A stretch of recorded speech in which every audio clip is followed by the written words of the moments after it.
is, I never stopped thinking about you for a second. Nakupenda, asante sana. Asante sana. Nakupenda, asante sana. So, fam, this is Kenya. We are Kenyan today. If you're not Kenyan yet, please make sure to book your first class ticket to Nairobi, Kenya. Sit down well, because we are going to be reviewing an amazing production from Kenya. It's currently on Netflix, so make sure to check it out. I'm just so happy about this movie. It's Just in Time by lowladee and our very, very famous guest, Sarah. Sarah Hassan is one of the most famous Kenyan actresses I know. I don't know about you. So if you have watched Plan B, this is not a sequel, but this is like Ramsey Noah, Sharon Stone moment.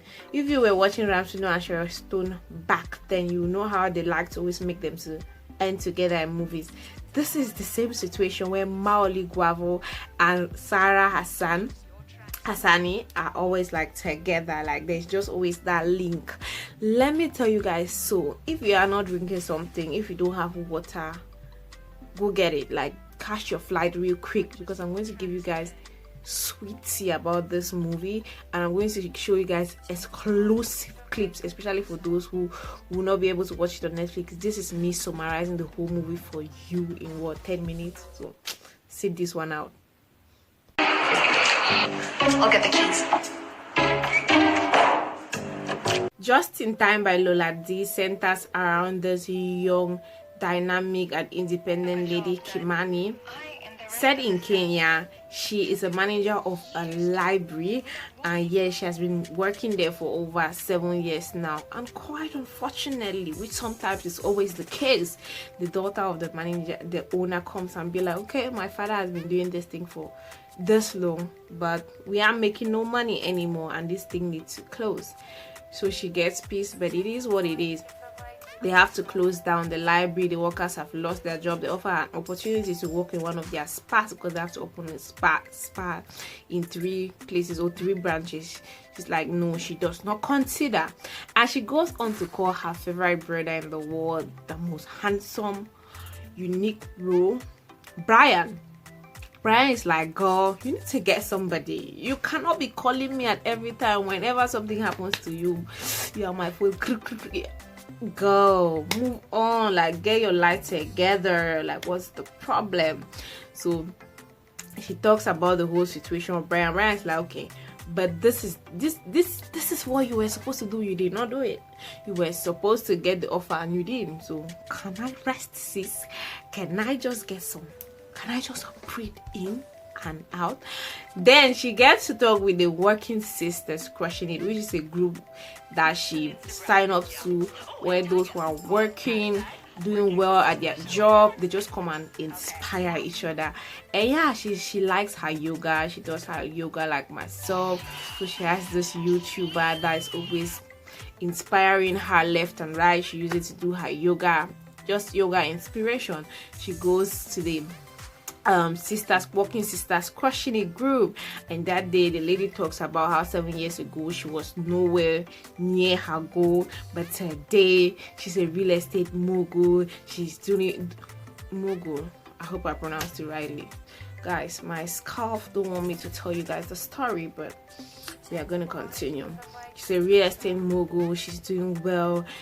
I mean, her life is just in a better space. So she gets inspired, goes home. The mogul talks about the fact that she traveled to Dubai and it changes her life. So she tries to sign up for the Zanzibar trip, just to go get her mind and her heart together and get to think. That's why sometimes traveling is very important, or leaving your comfort zone, so that you can think, you can get new inspiration, you can be inspired. So that's what happens here. Okay, just stay put. So as she's about to sign in, her famous sister Jerry calls, my dear Mutoni. Her dearest sister calls, dear Mutoni. That's Jerry talking. You cannot leave, because I am actually taking a divorce. She has a problem with her sister and they haven't spoken for quite a while. They were best friends. So the sister was shocked. Like, Kimani was like, what's happening? Jerry was like, okay, I'm divorcing, I want to take some time, I want to go to Mombasa, and I want to leave my daughter, the 11-year daughter, Ashley, with you. She's like, I look into the right person, because I mean, we all have that sibling that never asks for help. So she's like, yes. So she eventually cancels her trip, her booking to Zanzibar, and Ashley, the 11-year-old, comes in. Okay, Ashley is at home. She goes in to put down the rules and regulations to stay in her house, because sometimes you need it, because some of these kids, if they don't know the rules, you're going to be in big trouble. The rules, read it out. She's like, I already know this rule. Give me the rules. Like, give it to me. Let me read it myself. Like, there's no need. What are you trying to do? Gives her, and basically she reads the rules. And while she's on reading the rule, the neighbor had dropped the key with her. So Kimani's neighbor dropped the key that one of the hot friend, Mauli Guavo, aka Kobena, is coming. So make sure that you open the door and give him the key. So Kobena comes and she tries to find the key. She had forgotten the key at the cyber cafe. Goes, takes the key while Kobena sleeps off. Eventually gives him the key. And then the next day, that's where the love triangle begins. The love starts. It commences. So the very next day, she makes like pancakes, and Ashley doesn't take pancakes. You see, soft children,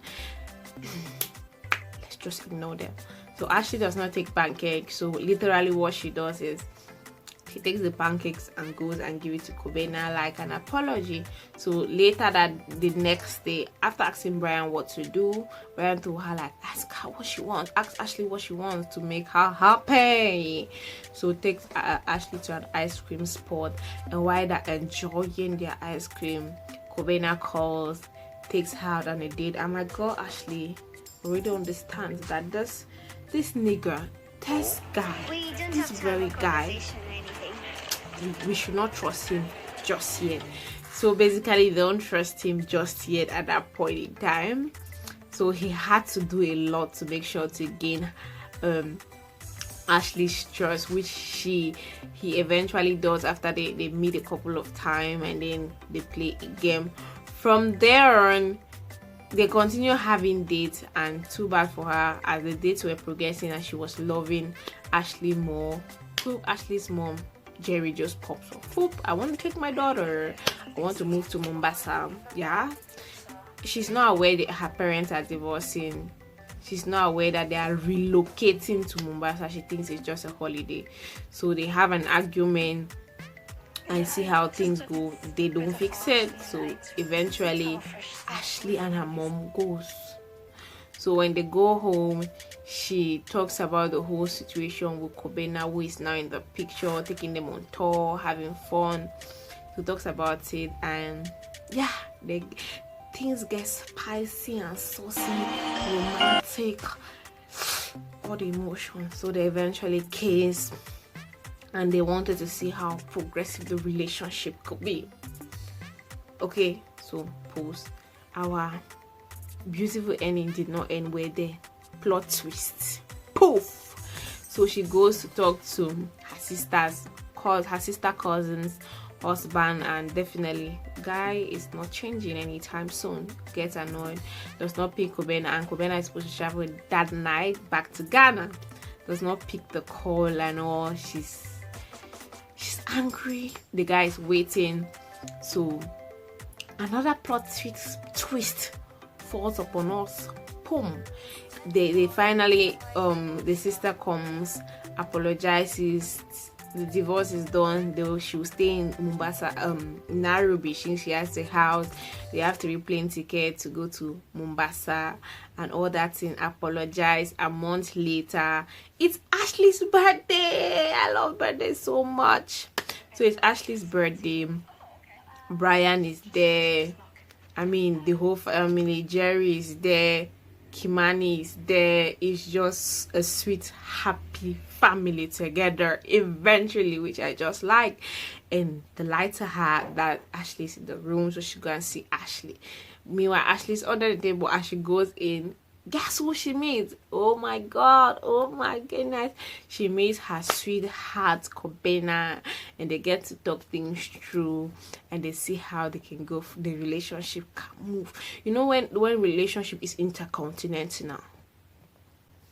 What did I mean? When the relationship is international, okay, that can work. It can be complex, but however, they want to see what I'm going to work on out, and they want to put in the effort to make the relationship work. That was it for Just in Time by lowladee and Sarah Hassani. Nakupenda, asante sana. Did I enjoy it? Absolutely a good watch. It was a PG-13, which I like. Absolutely, the image was video quality. I like, especially Kimani's dressing, the yellow gown she wore. I loved it. It was simple, it was relatable. I mean, I enjoyed the story. PG-13 it was. Okay, so I'm going to be rating the movie 7 on 10. So make sure to rate it down below. Let me know whether you liked it or not. Was it below your expectation? Just rate it. Let me know your opinions in the comment section. See you guys on Sunday with an amazing vlog. Peace out.